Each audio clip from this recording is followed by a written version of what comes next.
আন্তর্জাতিক তথ্য প্রদানের দিকে।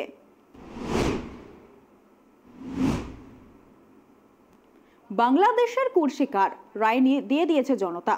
আজ বাংলাদেশের দ্বাদশ জাতীয় সংসদ নির্বাচন সম্পন্ন হলো। সকাল 8টা থেকে শুরু হয় ভোট গ্রহণ, তা চলে বিকেল 4টে পর্যন্ত। একের পর এক হিংসা নাশকতার ঘটনা ঘটেছে বাংলাদেশে। এর সঙ্গে বিএনপি সহ বিভিন্ন দল ভোট বয়কটে ডাক দিয়েছে। এই নিয়ে নানা উৎকণ্ঠার মধ্যে রবিবার সম্পন্ন হলো বাংলাদেশের জাতীয় সংসদ নির্বাচন। নানা উৎকণ্ঠার মধ্যেই রবিবার সম্পন্ন হলো বাংলাদেশের জাতীয় সংসদ নির্বাচন। বাংলাদেশের কুর্শিকার রায় দিয়ে দিয়েছে জনতা। সকাল 8টা থেকে শুরু হয় ভোট গ্রহণ এবং তা চলে বিকেল 4টে পর্যন্ত। একের পর এক হিংসা নাশকতার ঘটনা ঘটেছে বাংলাদেশে। 300 আসনের মধ্যে নওদা 2 কেন্দ্রের এক প্রার্থী মারা যাওয়ার কারণে ওই আসনে ভোট গ্রহণ স্থগিত রাখে নির্বাচন কমিশন। ইসি জানায়, নির্বাচনে 28টি রাজনৈতিক দল ও নির্দল মিলিয়ে মোট 1970 জন প্রার্থী প্রতিদ্বন্দ্বিতা করছেন। এর মধ্যে রাজনৈতিক দলের 1534 জন এবং নির্দল প্রার্থী হিসাবে লড়াই করছেন 436 জন। এর মধ্যে আওয়ামী লীগের প্রার্থী 266 জন, জাতীয় পার্টির 265 জন, তৃণমূল বিএনপির 135 জন, ন্যাশনাল পিপলস পার্টির 122 জন, বাংলাদেশ কংগ্রেসের 96 জনও লড়াইয়ে রয়েছেন। এবার নির্বাচনে মহিলা প্রার্থী রয়েছেন 90 জন। বিএনপি সহ 16টি বিরোধী রাজনৈতিক দল ভোট বয়কট করার ডাক দেয়।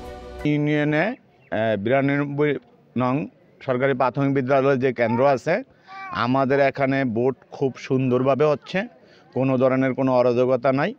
আর যে যার ভোটটা তার মতো ইচ্ছা করে যেখানে খুশি সেখানে দিতে পারতেছেন। ভোটকে সুষ্ঠু এবং নিরপেক্ষ হচ্ছে কিনা? সুষ্ঠু এবং শতভাগ নিরপেক্ষ। ভোট গ্রহণের জন্য 42,024টি ভোট কেন্দ্র নির্ধারণ করা হয়, এমনটাই জানায় নির্বাচন কমিশন। এর মধ্যে 23,113টি স্পর্শকাতর। ভোটের জন্য সারা দেশে মোট 5,17,143 জন পুলিশ এবং নিরাপত্তা কর্মী মোতায়েন করা হয়। এছাড়াও মোতায়েন করা হয় সেনাবাহিনীও। এবার ভোটার 11,96,91,633 জন। এর মধ্যে নতুন ভোটার 1,54,52,000। অবস্থায় এবং নিরাপত্তা অবস্থায় চাঁদপুরে যে বিভিন্ন কেন্দ্র ঘুরলাম, সেখানে খুব সুন্দর ভোট হয়েছে। এখন বর্তমানে যে শাহবাজপুর স্কুলে, যে সামনে প্রাইমারি স্কুলে আছি, সেখানেও দেখলাম যে অত্যন্ত শান্তিপূর্ণভাবে শৃঙ্খলভাবে ভোট হচ্ছে এবং ভোট জনগণ স্বতঃস্ফূর্তভাবে ভোট তাতে প্রয়োগ করতে পারছে। কোনো বিশৃঙ্খলা নেই এবং কোনো কেন্দ্রে কোনো গণ্ডগোল হয়নি এবং এখন পর্যন্ত শান্তি শৃঙ্খলা বজায় আছে এবং ভোট পর্যাপ্ত পরিমাণে মোটামুটি যে মেজরিটি আছে, সেই ভোটার যে প্রয়োজন আছে সেটা 30% অলরেডি ভোট কালেকশন হয়ে গেছে বিভিন্ন কেন্দ্রে। দেখে নেব পূর্ববর্তী 6 বছরের নির্বাচনের ফলাফল। 1991 সাল, বেগম খালেদা জিয়ার নেতৃত্বে 140টি আসনে জিতে বাংলাদেশের সরকার গঠন করে বিএনপি।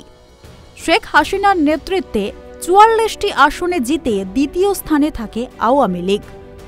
বাংলাদেশের সাধারণ নির্বাচনে সেই বছর জাতীয় পার্টি 35টি আসন পায় এবং অন্যান্যরা পায় 37টি আসন।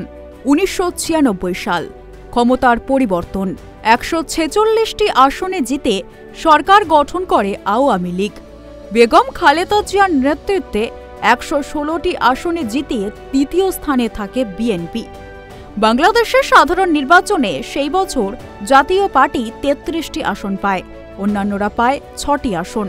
2001 সাল, ক্ষমতা ধরে রাখতে পারেনি শেখ হাসিনার আওয়ামী লীগ। আবারও ক্ষমতায় আসে বেগম খালেদা জিয়ার দল বিএনপি।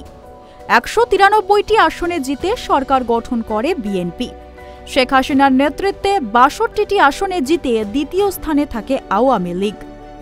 বাংলাদেশের সাধারণ নির্বাচনে সেই বছর জাতীয় পার্টি 14টি আসন এবং অন্যান্যরা পায় 29টি আসন। 2008 সাল, সেই বছর খালেদা জিয়ার সরকারকে পরাজিত করে সবথেকে বেশি আসন পায় বঙ্গবন্ধুর দল বাংলাদেশ আওয়ামী লীগ। 230টি আসনে জয়লাভ করে আওয়ামী লীগ। বেগম খালেদা জিয়ার নেতৃত্বে 30টি আসনে জিতে দ্বিতীয় স্থানে থাকে বিএনপি। বাংলাদেশের সাধারণ নির্বাচনে সেই বছর জাতীয় পার্টি 27টি আসন পায়, অন্যান্যরা পায় 13টি আসন। 2014 সাল শেখ হাসিনার নেতৃত্বে 234টি আসনে জিতে সরকার গঠন করে আওয়ামী লীগ।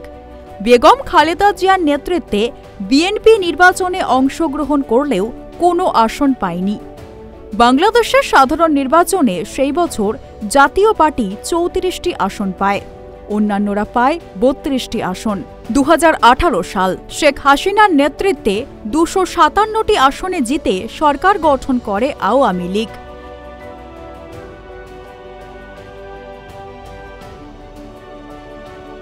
বাংলাদেশের সাধারণ নির্বাচনে সেই বছর জাতীয় পার্টি 22টি আসন পায়, অন্যান্যরা পায় 13টি আসন।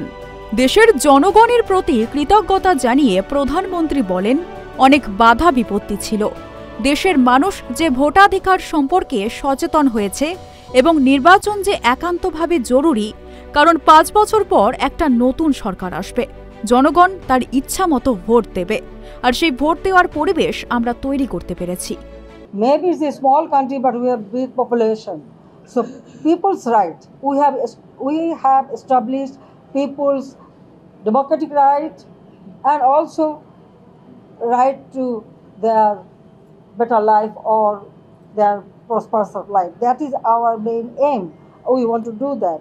So I'm trying my best to ensure that democracy should continue in this country. And without democracy, you cannot make.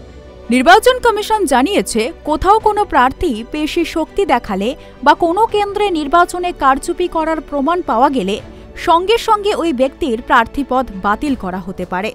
এর সঙ্গে ওই কেন্দ্রের ভোট পুরোপুরি বাতিল করা হতে পারে। সেখানে ভোটে অনিয়ম এবং অনাচার প্রতিহত করতে সবাইকে এগিয়ে আসার জন্য আহ্বানও জানান নির্বাচন কমিশন। বাংলাদেশ নির্বাচনে ভোট পড়েছে মাত্র 40%। এই বছর নির্বাচনের ফলাফল কি হবে সেই দিকেই নজর থাকবে বাংলাদেশবাসীর। বাংলাদেশের কুর্সি কার দখলে থাকবে এখন সেটাই দেখার। Bureau report, tribe TV.